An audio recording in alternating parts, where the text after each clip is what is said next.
Olá, eu estou aqui para falar da relação mente-corpo e da sua relevância para a psiquiatria. A relação mente-corpo é muito complexa e pode ser analisada por várias perspectivas e paradigmas. Temos, primeiro de tudo, o paradigma filosófico, que é muito importante e é o centro de toda a controvérsia. No Ocidente, nós somos muito guiados pelo pensamento de René Descartes. Foi um filósofo, penso que do século XVI ou XVII, criou o dualismo mente-corpo. A mente é uma substância e o corpo é outra substância incomunicáveis. O facto de nós sermos inspirados por esta filosofia faz com que, por exemplo, tenhamos os médicos do corpo e tenhamos os médicos da mente, que são os psiquiatras. E facilmente existem desvalorizações de ambos os lados.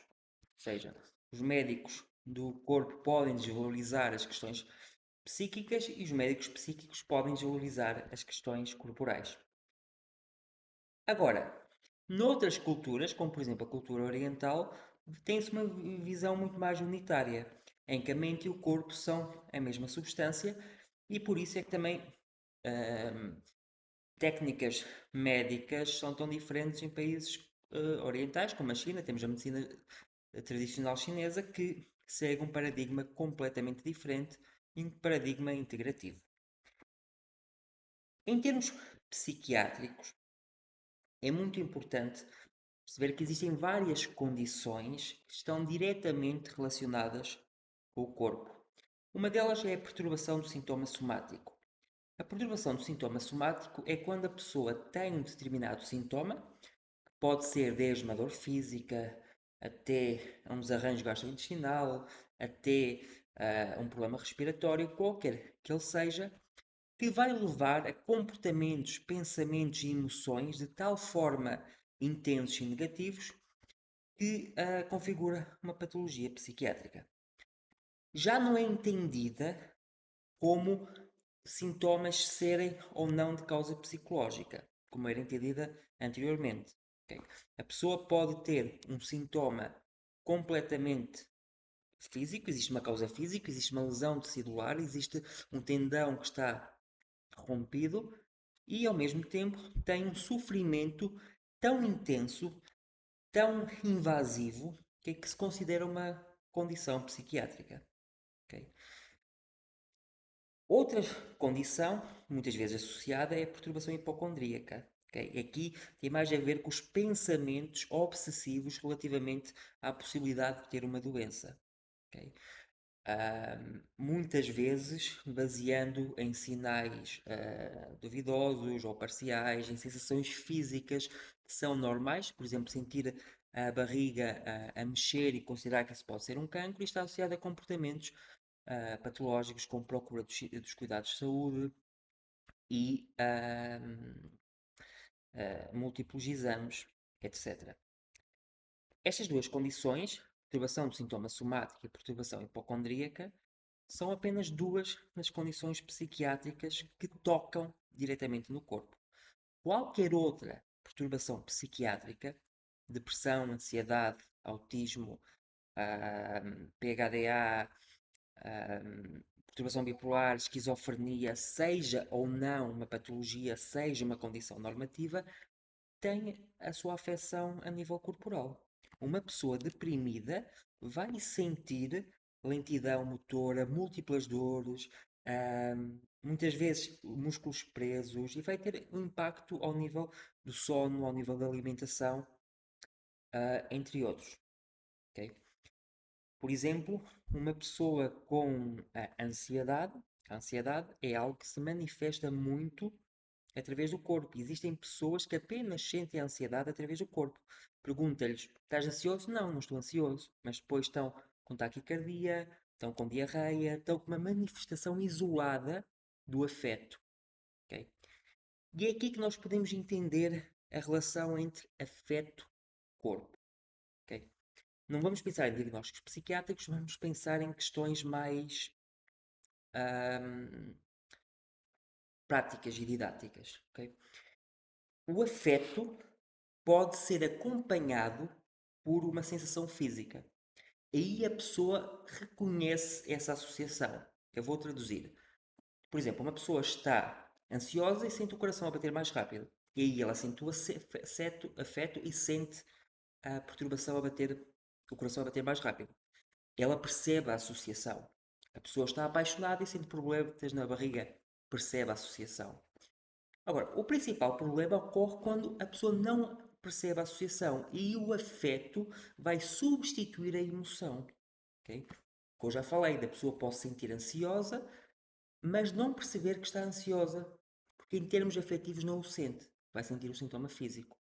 E quem diz ansiedade diz qualquer outro tipo de emoção, culpa, raiva, desespero ou mesmo emoções positivas. Existem certas pessoas que, de acordo com a sua personalidade, têm tendência a expressar os afetos por sintomas físicos. São somatizadores. Okay? No caso no extremo mais grave, são pessoas que estão constantemente a ter sintomas físicos. Esses sintomas físicos não são atribuídos a qualquer lesão orgânica ou patologia orgânica e passam a vida entre médico e médico e médico e médico, nunca percebendo a associação com questões psicológicas. Okay? Muitas vezes, por culpa da sua própria criação, nunca tiveram pais que lhes ensinassem o vocabulário emocional, muitas vezes por culpa de trauma, porque o trauma também vai causar uma disrupção na capacidade da pessoa de perceber as suas emoções, e também por questões dos cuidados de saúde, porque vivendo nós nesta separação tão absolutamente do corpo, muitas vezes os médicos de família ou outras especialidades não conseguem chegar lá. Okay? Existe, é muito importante também que percebamos que esta questão tem um componente patológico, mas é normal a qualquer pessoa. Okay? Todos nós expressamos os afetos através do corpo e todos nós somos suscetíveis a não perceber essa associação.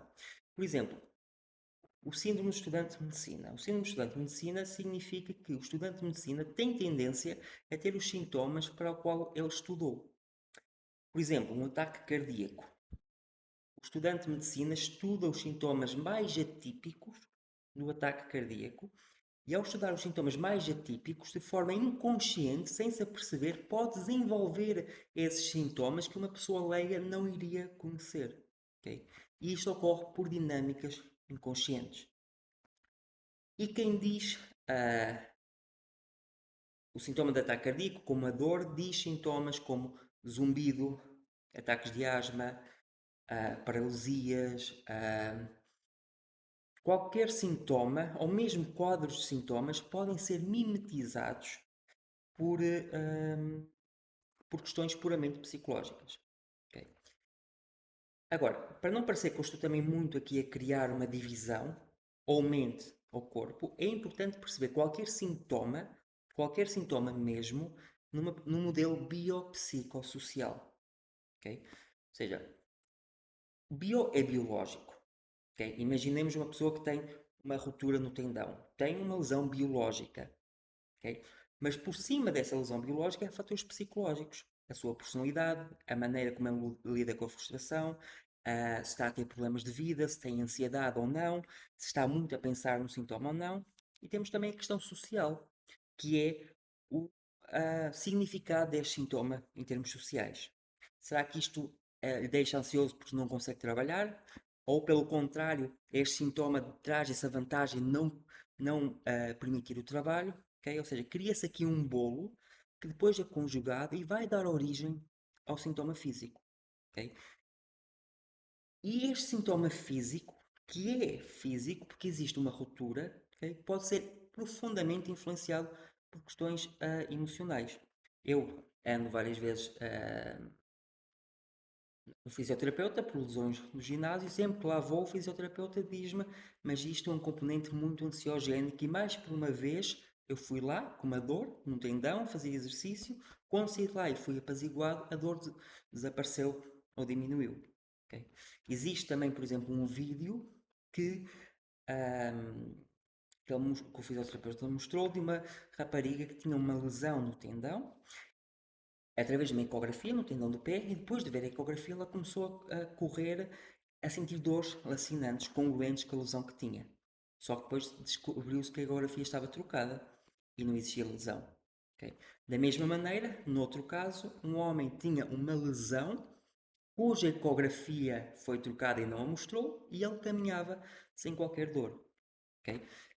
Este exemplo na fisioterapia, okay, que é apenas um exemplo, não se adapta a todas as situações, mostra que ter uma lesão tecidular não corresponde necessariamente à dor física. Existem aqui vários componentes emocionais, sociais, psicológicos que devem ser tidos em conta. Okay? Eu comecei por falar mais da psiquiatria que toca em questões médicas, mas também existem questões médicas que tocam na psiquiatria, ou seja, patologias médicas de tal maneira pouco compreendidas que não estão associadas a lesões a nível celular, alterações analíticas, que não se sabe exatamente de onde é que vêm, que por causa disso são consideradas psicossomáticas, são as chamadas síndromes funcionais. Quais é que eles são? Síndrome do intestino irritável, temos a dispepsia crónica, ah, a fibromialgia, o síndrome da fadiga crónica. Todas estas são patologias identificadas nos cuidados de saúde primários ou então nos cuidados de saúde orgânicos associados ao corpo, okay? Mas que não existe uma identificação de uma causa adjacente. Okay? São mistérios biológicos e as pessoas que os têm são muitas vezes negligenciadas ou tratadas mal porque os médicos do corpo, digamos assim, hum, desconsideram porque não existe uma causa identificável ou objetiva que se veja nas análises. Okay? Os psiquiatras também podem identificar porque é uma patologia física, à partida, a fibromialgia, uma coisa do reumatologista, o síndrome do intestino irritável é um, do gastroenterologista, e para cada sistema respiratório, neurológico, articular, existem síndromes funcionais. Okay? Disfunção temporomandibular, muitas vezes a alopecia, a perda de cabelo também pode ser, questões como dores musculares, crónicas, continuadas, e por aí fora. Também não me lembro de todas. Então, como é que se faz o tratamento disto? O tratamento, obviamente, é individualizado e depende de vários fatores. Nós já falei aqui de muita coisa. Já falei daqui de doenças psiquiátricas, como a perturbação do sintoma somático e a hipocondria, ou perturbações físicas, como a fibromialgia. Cada uma tem o seu perfil de tratamento e as suas guidelines de tratamento. Mas o que eu queria salientar aqui era duas coisas. A primeira é a integração dos cuidados psiquiátricos com os cuidados de saúde primários.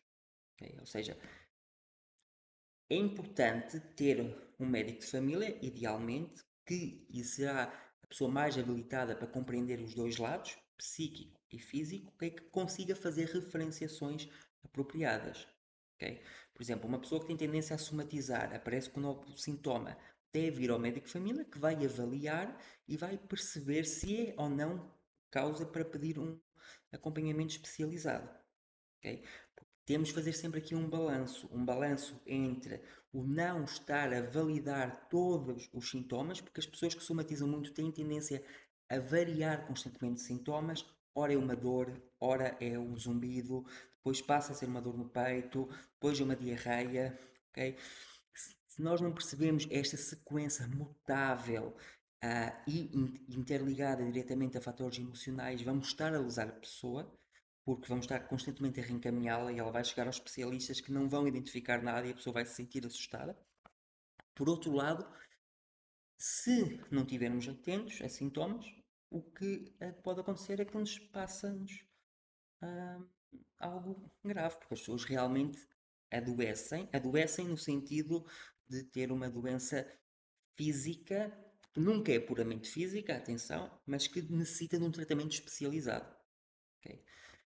Por isso é importante ter um médico de família que conheça ah,